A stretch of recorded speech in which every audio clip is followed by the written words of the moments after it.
lapsed on ikka lapsed ja me võtame lapsi vastu nii, ütleme, Süüriast kui ka Venemaalt, kui ka Ukrainast, igalt poolt ühtemoodi. Need lapsed on kõik meie jaoks ühtemoodi.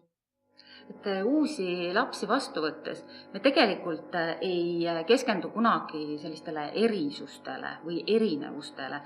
Et pigem nagu alati püüame mõelda just, et mis on need sarnased asjad, mida kõik lapsevanemad ootavad, mida kõik lapsed lasteaialt ootavad.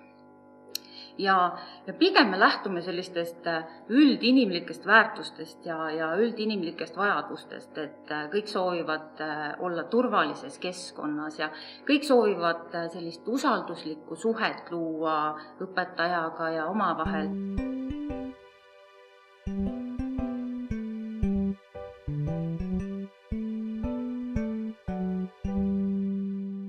Me kasutasime alguses hästi palju kehakeelt, et teha nagu ennast arusaadavaks talle, aga lõppkokkuvõttes oli siis nii, et detsembris tuli ja maikuuses lõpetasime me lasteaia, ta pidi minema kooli ja lõpupeol luges ta meil siis eesti keeles luuletust ja oskas ka lugeda eesti keeles.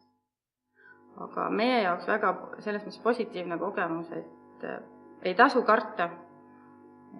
Kui nüüd keegi tuleks jälle, et hea meelega võtaksime jälle vastu oma rühma sellise lapse. Selle poisi kohta võime öelda seda.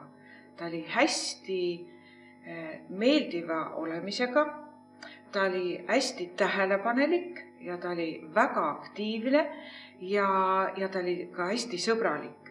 Ja kõik see, millega ta siin kokku puutus, selle ta kõik võttis vastu ja väga meeldivalt ja heatahtlikult.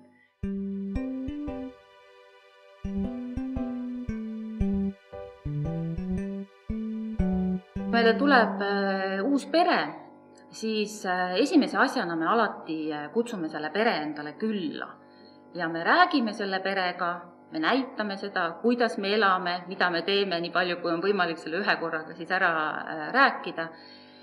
Ja selles mõttes, et me tõesti suhtume kõikidesse võrdselt. Et ega tegelikult ei maksa seda sellest väga palju rääkida. Et ka teised lapsevanemad, nad said teada, et laps tuleb ja ma kirjutasin nime ja see nimi juba ütles, et kus ta tuleb, kes ta on ja minu sõnum oli seal juures, et võtke ta vastu ja võtke ta sõbraks, nii teie kui lapsed. Ja lapsevanemad. Meie vanemad võtsid väga hästi. Ja lapsevanemad võtsid väga vastu, väga meeldivalt, väga sõbralikult ja väga abistavad.